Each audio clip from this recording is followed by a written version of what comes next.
What is up, guys? In today's video, I'm going to be going over a bunch of Fortnite tips that you'll wish you knew sooner. I made a post on my channel's community page basically posing this question into the community, and I had people comment what thing they wish they heard sooner or what made a huge impact in their gameplay once they learned this. And I went through that, chose the best ones. I'm not going to get to all of them, so if you guys want to see more, go to the community post on my channel page. And with that being said, we're going to get right into it. If you guys do enjoy this video, remember to give it a like, subscribe if you like to see more, and comment down below which tip helped you the most in game, or what type of advice had the most impact on you improving as a Fortnite player. The first thing we're going to talk about is going to be the balloon mantle. So this is something that's really helpful this season because there's a lot of fights that happen around balloons, whether or not somebody's camping up there, you just happen to be chasing them up a balloon, who knows what happened.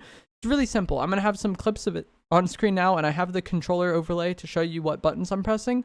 But basically all you do is hold forward on your analog stick and then press and hold your jump button the moment you get lift from the jump pad. So with the overlay, you can kind of see when I'm hitting this, but it's just the moment you get lift from the pad, you hold your jump button, and then you also hold forward on your analog stick, or if your keyboard, you'll just hold W, A, or D. You basically just have to be pushing your character in a direction, and then you press and hold jump the moment you get lift from the pad. And it's very simple. It's very easy to do. You can practice it in Team Rumble or custom games. And once you get that timing down, you got it. It's really easy, like I said. Another useful piece of advice, especially this season, because there are challenges that involve cars right now, so a lot of people are using them, is that if you're not sure if somebody's sitting in the passenger seat or back seat of a car, you can just go to mark the car. So the way you can mark any object in the game or just ping loot, you can ping vehicles. But if there's somebody in the vehicle, it won't let you ping it for whatever reason, and that's just a sure fire sign that there is somebody camping in it. So if you don't know, ping the car. If it lets you ping it, it's empty. If it doesn't let you ping it, then there's somebody inside of it.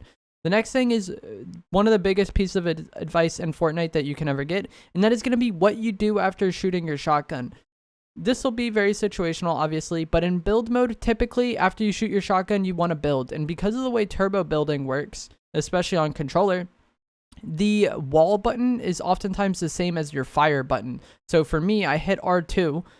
That shoots my shotgun, and it also places walls. So I can press and hold R2 and then just tap my switch mode the moment after I shoot, or the moment the shot registers, you tap switch mode, you keep the button held, and then you'll just immediately place a wall. In zero build, there's no building, so you pretty much just always want to swap to your next weapon. And sometimes in build mode, you might want to as well if you get them really weak, but more often than not, you want to just build after shooting because of how important piece control is.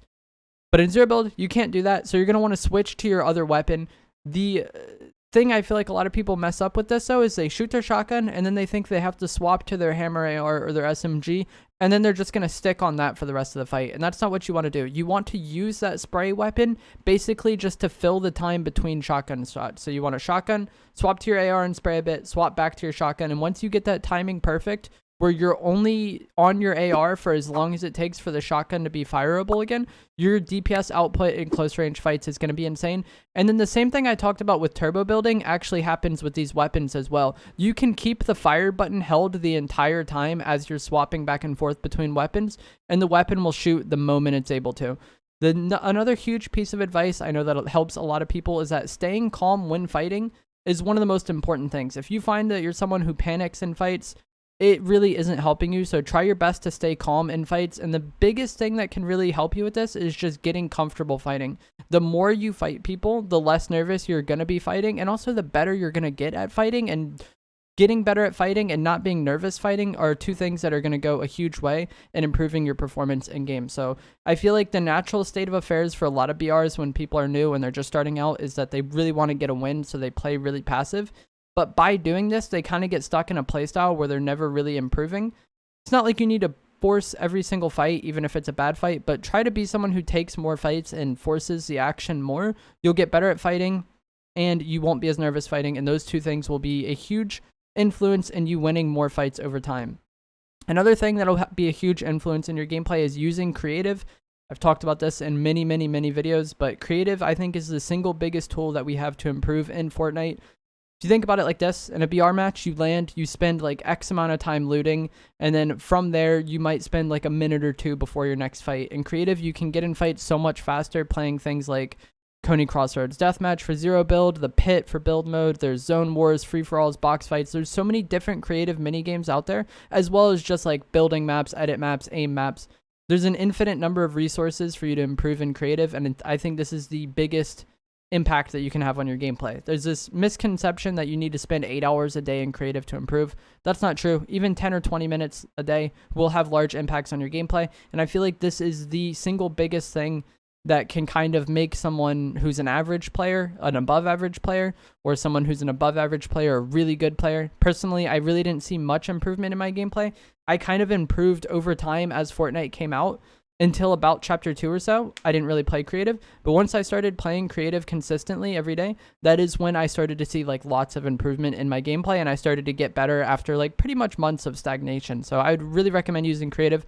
I'd also really recommend using mobility. I've talked about this at length many times in many different videos. If you've seen a lot of my content, I'm sure you're annoyed with it, but a lot of newer players disregard mobility items because they're like, why would I want this when I can carry extra guns like a sniper or a goo gun or whatever? But mobility is really big because of how impactful or just like important timing is in BRs. If you get caught off in bad timing, especially in zero build, mobility is the only thing that you can really use to like save yourself. But also, if you get good timing on somebody, and let's say you get good AR tags, you can use mobility to push that advantage and get the kill on the person. So there's just so many different ways to use mobility, and mobility items have been some of the most important in Fortnite pretty much ever since they were added. With bloom weapons, you just want to maximize how much of your crosshair is occupied by the opponent. So with bloom weapons, or the third-person weapons in this game, your crosshair expands as you shoot, and basically your crosshair is if you were to make a circle with the outer edge of those 4 dashes, the bullet can go anywhere within there. So to consistently land shots with the bloom-based weapons, you just want to maximize how much of the crosshair is filled with your opponent, and this will oftentimes just increase your odds of hitting shots. That's just basically how the bloom weapon hit. If you have 80% of your crosshair occupied by the opponent, you're 80% likely to hit those shots. So it's a big deal. I think you can heal in the passenger or back seats of vehicles. A lot of people didn't know this. I did this in a video somewhat recently, and people were surprised by it. But yeah, if you are caught out in the open and you need to heal, sometimes just getting in the car and then switching to the passenger seat, not only will this hide you, like some players won't expect it, it's also a decent amount of cover because usually only your head can be hit from a certain direction at that point. Another way to heal is from vending machines. Vending machines always, heal vending machines are at every single gas station on the map. Every gas station is a guaranteed heal vending. And with these vending machines, there will be a white heal item, a blue heal item or shield, and then also an instant white heal. So it might be something like mini shields, med kits, and then the tune-up, which is instantly white health. So if you really need to get HP back fast, you can spend 100 gold for the tune-up and you'll get a lot of HP. This is really helpful when you're in the storm, or just if you want to heal white health really fast. Another thing that can have a huge impact on your gameplay is using meta items. So look at what streamers are using, look at what content creators are using, and try to understand why they're using those items and do so yourself. This is, kind of a trend in gaming. More games have skill-based matchmaking, so you're going to be fighting opponents around your skill level, and because of that, you're going to want to conform to what the meta items are. If you're just playing for fun and you don't care about performance, you probably haven't made it 8 minutes into this video, so I'm probably only speaking to people who really want to improve at this point, and using the best items or the right items can go a long way in doing so. I personally have struggled with this in the past where I don't want to use certain items because I feel like it's cheesy, but if everybody else is using it and it's putting you against good players, you might as well do it. I had a recent game where I fought Tfue and Zimmy in the same match. Both of them were using goo guns. I think the goo gun is cheesy. I didn't want to use it, but literally everybody is using it, and I'm sure they feel the same way as well. It's cheesy. They'd probably rather not use it, but everybody else is using it, so you might as well take advantage of what the good items are in-game, and finding out what the meta items are and taking advantage of it can be just a huge advantage. Another thing I think a lot of newer players mess up is when they catch somebody off guard. Like, let's say you see an opponent, they don't necessarily see you.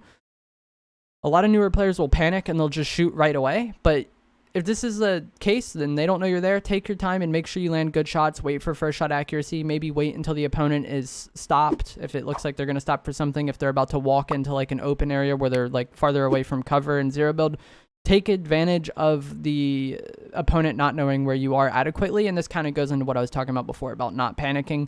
If you're calm when fighting and you're not like panicking, you're probably going to have an easy time doing something like this. And when you do get those tags on somebody, make sure you press that advantage. I cannot really count how many times I've seen like people get tags on somebody and then just they leave it at that. They got the damage, the opponent is backing up, and they're just letting them leave. If you get someone weak, you want to press that advantage, because for them to heal, they need to use time using healing items, and then that's time where they can't really shoot you back. Now, obviously, there are really fast healing items in the game like chug splashes and fish, but for the most part, if you tag somebody, they're going to need to heal, and the 5 seconds it takes for them to use a big pot is 5 seconds that they can't be moving and they can't be shooting back. So press that advantage. And that's another thing that the mobility items are really good for. If you get 150 AR damage on somebody, you know that's going to be a really easy kill for you to finish. Visual audio is a setting in game. It's visual sound effects, and this will put little indicators on screen when there's audio that you're supposed to be hearing. So like opposing players' footsteps, opposing players' heels, things of that nature. And this is really helpful for a lot of players who aren't that good at using sound to their advantage. Personally, I don't like it. I find it to be like overwhelming, but for most players, this setting is really beneficial, but I just don't like it. And I'm good at using sound to my advantage in game. I've played shooters where sound is important for many, many, many years. But for most people, visualize sound effects is really OP. So try it out and see if it's something that works for you, and if it's something that kind of increases your awareness in game. Hollow chests are an insane source of top tier loot and heals. So if you're ever like mid game or somewhat late into the game and you need heals, hollow chests can be your best bet, because the only heals they drop are splashes, chili chug splashes, and slurp fish. So if you just can't find any heals for whatever reason, always check the hollow chests. And if you happen to get keys, which you probably are going to be from looting, make sure you check the hollow chest not only in your area, but as you rotate throughout the map and out the match, make sure you check hollow chests in your area, because it's a really easy way to get top tier loot. Pretty much every game I play now at this point, I'm able to have a good shotgun and a good AR strictly because of the hollow chest. So these are one of the most important additions to the game, I think, and taking advantage of them will have you having top tier loot consistently in pretty much every match you play. When you rotate throughout the map, this is actually something that a lot of people commented that was helpful for them. It's about more than just getting into zone. You want to put yourself in the best position to win the game potentially. So it kind of depends what your goal is. If you're just trying to get win, then rotating onto like the dead side of zone, or where it's less likely that people will be, is going to be beneficial for you. If you want to get a lot of kills, rotating to where other people are going to be rotating to, such as the balloons or the vaults, can be a huge benefit in you finding more players. So think about what your goal is in mind and navigate the map in such a way. It's not just about getting into zone the fastest way possible. It's about putting yourself in the best spot to potentially win the game if that's what you want to do, or putting yourself in the best spot to get more traffic. One of the biggest pieces of advice I can have for Fortnite is just be willing to adapt. Fortnite is a game that no matter what is always changing. No piece of loot is permanent in this game. There's not a single item in the game that has been in every Fortnite season. The only weapon that was like that was the AR, the normal AR, up until Chapter 3, and that was removed in Chapter 3. So far in Chapter 3, the only items that have been in every loot pool so far this chapter are the Ranger AR and the sidearm pistol. So the loot pool is always changing, so the items that you have at your disposal is always changing. So being willing to adapt and try new things and learn new weapons and new playstyles is super important, as well as just like the map is always changing. We had things like the balloons this season. We didn't have those last season. We had blimps in season 2. We do have the blimps back now, but the map and the loot pool in this game is always changing, more so than any game I've ever played. So just being able to adapt is the most important Fortnite skill. And this even goes all the way back to early on in Fortnite, when building first kind of rose to prominence and more players learned to build and learned to build fight. The players who were willing to adapt and take advantage of building were the players who succeeded. And the people who were like kind of closed-minded or rigid about that and refused to adapt were the people who eventually had to quit playing the game. So no matter what, being able to adapt and learn new things is, I think, the most important or essential skill in Fortnite. Another thing that's really helpful is just carrying faster healing items. I kind of touched on this before, but sure, a med kit will heal 100 white health. You could be at 1 HP, use it. Or I guess it heals 99, but you could be at 1 white health, use it, and then it'll get you to 100. But it takes 10 seconds to use, and you can't move or defend yourself while you're using it. Same with big pots. It'll give you 50 shield, but you need 5 seconds of alone time. So it is very inconvenient to use these slow use healing items, and pretty much ever since the game has kind of added more and more healing items, the fast use healing items are the ones that have shined. So things like fish, chug splashes are really good because not only can you use them fast, you can use them while moving, and that's really, really busted. Things like the med mist, mini shields are kind of a nice middle ground between being a fast use healing item but not being super OP. So I think prioritizing the faster use healing items is super important in Fortnite. Obviously, not every match is perfect. You might have the choice of 1 chug splash or 3 big pots.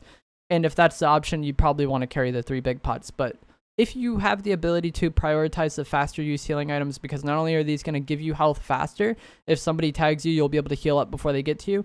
It'll also allow you to put out more pressure in a fight. If you and an opponent both trade 80 damage, but you have splashes and he has big pots, you can be relatively healthy again before he even has that big pot off, and that will allow you to take advantage of that downtime in the fight while they are healing.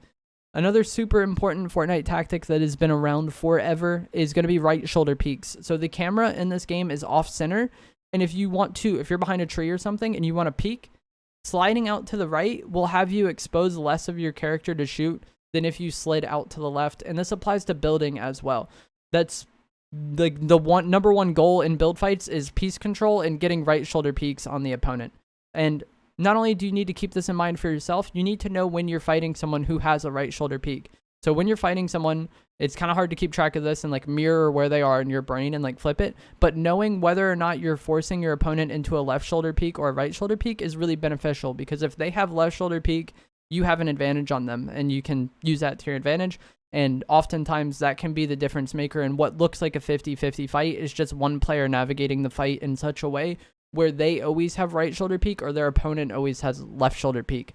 And the final piece of advice I have in this video is to be decisive. Oftentimes a bad play that you commit to is more likely to work than you kind of half making a decision and then going back on it and then kind of hesitating and doing nothing and then making another decision and backing up. And you see this a lot in people who are really nervous in game.